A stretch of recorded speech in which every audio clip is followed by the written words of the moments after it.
ಈಗ ಫಾರ್ಮುಲಾ 13 ಅಲ್ಲಿ ನೀವು ಸಿಂಪಲ್ ಪ್ರೆಸೆಂಟ್ ಟೈಮ್ ಅಲ್ಲಿ ಸಿಂಗ್ಯುಲರ್ ಬಂದಾಗ ಯಾವ ರೀತಿ ಪಾಸಿಟಿವ್ ಸೆಂಟೆನ್ಸಸ್ ನ ಯೂಸ್ ಮಾಡೋದು ಅಂತ ನೋಡಿದ್ರಿ.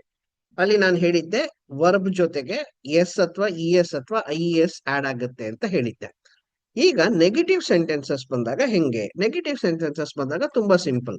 ಇಲ್ಲಿ ಯಾವ್ದು S E S I S ಯಾವ್ದು ಆಡ್ ಆಗಲ್ಲ. ಸೊ ಈ ಫಾರ್ಮುಲಾ ತುಂಬಾ ಸಿಂಪಲ್ ಆಗಿರುತ್ತೆ. Any singular. So any singular ಅಂದ್ರೆ ಗೊತ್ತು ನಿಮಗೆ, ಹಿ ಆಗಿರ್ಬೋದು, ಶಿ ಆಗಿರ್ಬೋದು, ರಘು ಒಬ್ಬ ವ್ಯಕ್ತಿ, ಈ ರೀತಿ ಬಂದಾಗ ಆಪ್ಷನಲ್.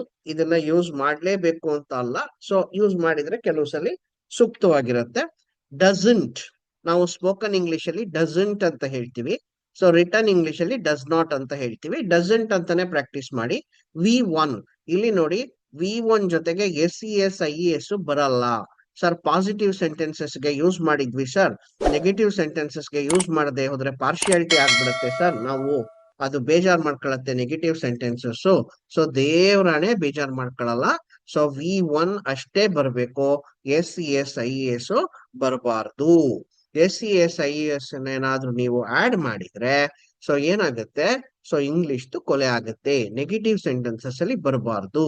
ಆಪ್ಷನಲ್, ಇಲ್ಲಿ ಎಲ್ಲಿ ಈ ಕಡೆ ಹೋಗಿದೆ. ಸೊ ಇದು ಈ ಆಪ್ಷನಲ್ ಅಂದ್ರೆ ಇಲ್ಲಿ ಇದನ್ನ ಮೊದಲಿಗೆ ಯೂಸ್ ಮಾಡ್ಬೋದು ಇದನ್ನ, ಅಥವಾ ಕೊನೆಗೆ ಯೂಸ್ ಮಾಡ್ಬೋದು. ಸೊ ನಾರ್ಮಲಿ, ಅಕೇಶನಲಿ, ಮಂತ್ಲಿ, ಪ್ರತಿ ತಿಂಗಳು, ಫ್ರೀಕ್ವೆಂಟ್ಲಿ, ಹಾಫ್ ಇಯರ್ಲಿ, ಈ ರೀತಿ. ಸೊ ಇದ್ರದ್ದೆಲ್ಲ ಯಾವ್ದಾದ್ರು ಒಂದು ಮೀನಿಂಗ್ ಗೊತ್ತಾಗ್ಲಿಲ್ಲ ಅಂದ್ರೆ ಒಂದ್ ಸ್ವಲ್ಪ ನೀವು ಗೂಗಲ್ಗೆ ಹೋಗಿ ನೋಡಿದ್ರೆ ಗೊತ್ತಾಗ್ಬಿಡುತ್ತೆ ನಿಮಗೆ ಮೀನಿಂಗು. ಸ್ವಲ್ಪ ಹೋಮ್ವರ್ಕ್ ನೀವು ಮಾಡ್ಬೇಕು ಅಂತ. ಎಲ್ಲದನ್ನು ನಾನು ಇಲ್ಲಿ ಡೀಟೈಲ್ ಆಗಿ ಎಕ್ಸ್ಪ್ಲೈನ್ ಮಾಡ್ತಾ ಇಲ್ಲ. ಯಾಕೆ ಅಂದ್ರೆ ನಾನು ಎಲ್ಲದನ್ನು ಡೀಟೈಲ್ ಆಗಿ ಎಕ್ಸ್ಪ್ಲೈನ್ ಮಾಡಿದ್ರೆ 20 ನಿಮಿಷ ಆಗೋಗುತ್ತೆ ವಿಡಿಯೋ. 20 ನಿಮಿಷ ವಿಡಿಯೋ ಆದ್ರೆ ನೀವ್ ಯಾರು ನೋಡಲ್ಲ. ಸೊ ಯಾವ್ದೋ ಒಂದು ಮೂವಿ ಆದ್ರೆ 1.5 ಗಂಟೆ 2 ಗಂಟೆ ನೋಡಕ್ ನಮಗೆ ಟೈಮ್ ಇರುತ್ತೆ. ಇವೆಲ್ಲ ಸಬ್ಜೆಕ್ಟ್ ಆದ್ರಿಂದ 10 ನಿಮಿಷದೊಳಗಡೆ ಮುಗಿಸ್ಬೇಕು. ಹಂಗಾಗಿ ಇಲ್ಲಿ ಏನಾದ್ರೂ ಒಂದು ಡೌಟ್ ಇದ್ರೆ, ನಾನು ಯಾವ್ದು ನಿಮಗೆ ಕಷ್ಟ ಅದನ್ನ ಮೇನ್ ಆಗಿ ನಾನು ರೆಕಾರ್ಡಿಂಗ್ ಮಾಡ್ತಾ ಇದ್ದೀನಿ. ಈಗ ಕೆಲವು ಸೆಂಟೆನ್ಸಸ್ ನೋಡೋಣ, ನೆಗೆಟಿವ್ ಸೆಂಟೆನ್ಸಸ್ ನೋಡೋಣ. ಹಿ ಯೂಶಲಿ, ಇದು ವರ್ಬ್ ಅಲ್ಲ. ಡಸಂಟ್ ರೀಡ್, ಇದ್ರದ್ದು ಪಾಸಿಟಿವ್ ಏನಾಗತ್ತೆ ಹೇಳಿ? ಹಿ ಯೂಶಲಿ ರೀಡ್ಸ್ ನ್ಯೂಸ್ ಪೇಪರ್ ಆಗತ್ತೆ. ಯಾಕೆ ರೀಡ್ ಜೊತೆಗೆ ಎಸ್ ಯಾಕೆ ಬಂತು? ಹಿ ಅನ್ನೋದು ಸಿಂಗ್ಯುಲರ್, ಹಂಗಾಗಿ ಅದರ ಪಾಸಿಟಿವ್ ಅಲ್ಲಿ he usually reads newspaper. Negative ಅಲ್ಲಿ he usually doesn't read newspaper. ನೀವ್ ಏನ್ ಮಾಡ್ಬೇಕು, ಒಂದು ಶೀಟ್ ತಗೊಂಡು ಪಾಸಿಟಿವ್ ನೆಗೆಟಿವ್ ಎರಡು ಬರೀತಾ ಹೋಗ್ಬೇಕು. I, you, any plural, any singular. Positive ಹೆಂಗ್ ಬರುತ್ತೆ, ನೆಗೆಟಿವ್ ಏನ್ ಬರುತ್ತೆ. ಸೊ ಒಂದೇ ಒಂದು ವರ್ಬ್ ತಗೊಬೇಕು, ಅದನ್ನ ಪಾಸಿಟಿವ್ ನೆಗೆಟಿವ್ ಎರಡೂ ಬರೀತಾ ಹೋಗ್ಬೇಕು. ಹೆಂಗೆ? I read newspaper, I don't read newspaper. You read newspaper, you don't read newspaper. They read newspaper, they don't read newspaper. He reads newspaper, he doesn't read newspaper. She reads newspaper, she doesn't read newspaper. Pawan reads newspaper, Pawan doesn't read newspaper. ಆ ರೀತಿ. Now, frequently, Raghu doesn't eat non-veg. Doesn't eat ಅನ್ನೋದು verb ಇಲ್ಲಿ. Eat, ate, eaten, eating ಅಂತ ಬರುತ್ತೆ. 4 forms of verb. ಅಲ್ಲಿ positive ಆದ್ರೆ frequently Raghu eats non veg. Raghu ಒಬ್ಬ ವ್ಯಕ್ತಿ, ಹಂಗಾಗಿ ಈಟ್ ಜೊತೆಗೆ ಏನ್ ಬರುತ್ತೆ? ಎಸ್ ಬರುತ್ತೆ. Pavan doesn't go to temple daily. Doesn't go verb ಏನಿಲ್ಲಿ? ಗೋ. ಅದೇ ಇದನ್ನ ಪಾಸಿಟಿವ್ ಮಾಡ್ಬೇಕು ಅಂದ್ರೆ Pavan goes to temple daily. Pavan temple ಗೆ ಡೈಲಿ ಹೋಗ್ತಾನೆ. Pavan goes to temple daily. She doesn't drink coffee. ಅವಳು ಕಾಫಿ ಕುಡಿಯಲ್ಲ. She doesn't drink coffee. Drink ಅನ್ನೋದು ಕ್ರಿಯಾಪದ. ಅವಳು ಕಾಫಿ ಕುಡಿತಾಳೆ. She drinks coffee. So verb ಜೊತೆಗೆ ಏನ್ ಮಾಡ್ತೀವಿ ನಾವು? ಎಸ್ ಪಾಸಿಟಿವ್ ಅಲ್ಲಿ ಎಸ್ ಇ ಎಸ್ ಅಥವಾ ಐ ಎಸ್ ನ ಆಡ್ ಮಾಡ್ತೀವಿ. So my car doesn't use much petrol. Use ಅನ್ನೋದು ವರ್ಬ್ ಆಗಿ ಯೂಸ್ ಮಾಡಿದೀವಿ. My car uses much petrol. ನನ್ನ ಕಾರು ತುಂಬಾ ಪೆಟ್ರೋಲ್ ನ ಯೂಸ್ ಮಾಡುತ್ತೆ. ಅಲ್ಲಿ ವರ್ಬ್ ಏನಾಗ್ತಿತ್ತು? ಎಸ್ ನ ಆಡ್ ಮಾಡ್ಬೇಕಾಗಿತ್ತು. ಯೂಸ್, ಯೂಸ್ಡ್, ಯೂಸ್ಡ್, ಯೂಸಿಂಗ್ ಅಂತ ಬರುತ್ತೆ. Next negative sentences. Pavan doesn't do his job very well. Pavan ಅವನ ಕೆಲಸವನ್ನ ಸರಿಯಾಗಿ ಮಾಡಲ್ಲ, ಚೆನ್ನಾಗಿ ಮಾಡಲ್ಲ. ಡೂ, ಪವನ್ ಚೆನ್ನಾಗಿ ಮಾಡ್ತಾನೆ. ಹೆಂಗೆ? Pavan does his job very well. Do ಜೊತೆಗೆ ಏನಾಯ್ತು? ಇ ಎಸ್ ಆಡ್ ಆಯ್ತು. Pavan does his job very well. So monthly, my friend. ನೋಡಿ ಇಲ್ಲಿ ಮಂತ್ಲಿ ಅನ್ನೋದು ಆಪ್ಷನಲ್, ಮೈ ಫ್ರೆಂಡ್, ನಾನು ಮೈ ಫ್ರೆಂಡ್ ಅಂತಿದ್ದೀನಿ, ಮೈ ಫ್ರೆಂಡ್ಸ್ ಅಂತಿಲ್ಲ, ಸಿಂಗ್ಯುಲರ್ ಇದು.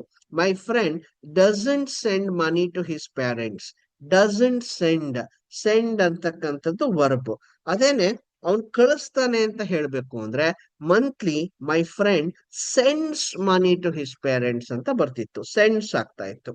Next, Paul usually doesn't have breakfast.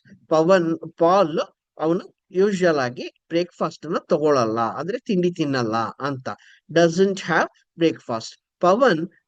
Paul usually has his breakfast. ಅವನು breakfast ತಗೊಂತಾನೆ, ಅಲ್ಲಿಗೆ ಏನ್ ಮಾಡ್ತೀವಿ, ಹ್ಯಾಸ್ ಅನ್ನ ಯೂಸ್ ಮಾಡ್ತೀವಿ. So John doesn't play the piano very well. Play ಅನ್ನೋದು verb, play, played, playing, play, played, played, playing ಅಂತ ಬರುತ್ತೆ. ಇಲ್ಲಿ ಏನ್ ಹೇಳ್ತೀವಿ ನಾವು, John doesn't play the piano very well. ಇವಾಗ ಏನ್ ಹೇಳ್ಬೇಕು, ಜಾನ್ ಪ್ಲೇಸ್ ದಿ ಪಿಯಾನೋ. ಪಾಸಿಟಿವ್ಗೆ John plays the piano very well. He doesn't read newspaper daily. So he reads newspaper daily. He reads newspaper daily. ಇಲ್ಲಿ ನೋಡಿ, ಕೆಲವು ಇದು ಒಂದು concept ನೀವು ಅರ್ಥ ಮಾಡ್ಕೊಬೇಕು. ಫ್ಯೂಚರ್ ಅಲ್ಲಿ ಹೇಳ್ಬೇಕು ಅಂದಾಗ ನಾವು ವಿಲ್ ಅನ್ನ ಯೂಸ್ ಮಾಡ್ತೀವಿ. ಆದ್ರೆ ಕೆಲವರು ಇಂಗ್ಲಿಷ್ ಅಲ್ಲಿ ಮಾತಾಡ್ಬೇಕಾದ್ರೆ ಸಿಂಪಲ್ ಪ್ರೆಸೆಂಟ್ ಟೈಮ್ ಅಲ್ಲೇ ಹೇಳಿ ಫ್ಯೂಚರ್ ರೆಫರೆನ್ಸಸ್ ಅನ್ನ ಹಾಕ್ತಾರೆ. ಫ್ಯೂಚರ್ ರೆಫರೆನ್ಸಸ್ ಅನ್ನ ಅಂದ್ರೆ, ನಾನು ನ್ಯೂಸ್ ಪೇಪರ್ ಅನ್ನ ನಾಳೆ ಓದ್ತೀನಿ ಅಂತ. I read news paper tomorrow. ಅಲ್ಲಿ ನೀವು ಕನ್ಫ್ಯೂಷನ್ ಮಾಡ್ಕೊಬಾರ್ದು, ವಿಲ್ ಹೇಳ್ತಾ ಇಲ್ವಲ್ಲ ಇವರು, ತಪ್ಪು ಮಾತಾಡ್ತಿದ್ದಾರೆ ಅಂತ ನೀವು ಅನ್ಕೊಬಾರ್ದು. ವಿಲ್ ಅನ್ನ ಯೂಸ್ ಮಾಡ್ಲೇಬೇಕು ಅನ್ನೋದೇನು ಇಲ್ಲ. ಸೊ ಇಲ್ಲಿ simple present sentences with future reference ಅನ್ನ ಕೊಡ್ಬೇಕಾಗತ್ತೆ. ಹೆಂಗೆ, ಐ ಗೋ ಟು ಮಾರ್ಕೆಟ್. ನೋಡಿ ಇಲ್ಲಿ ಇದಿಷ್ಟು ಸಿಂಪಲ್ ಪ್ರೆಸೆಂಟ್ ಆಯ್ತು. I go to market.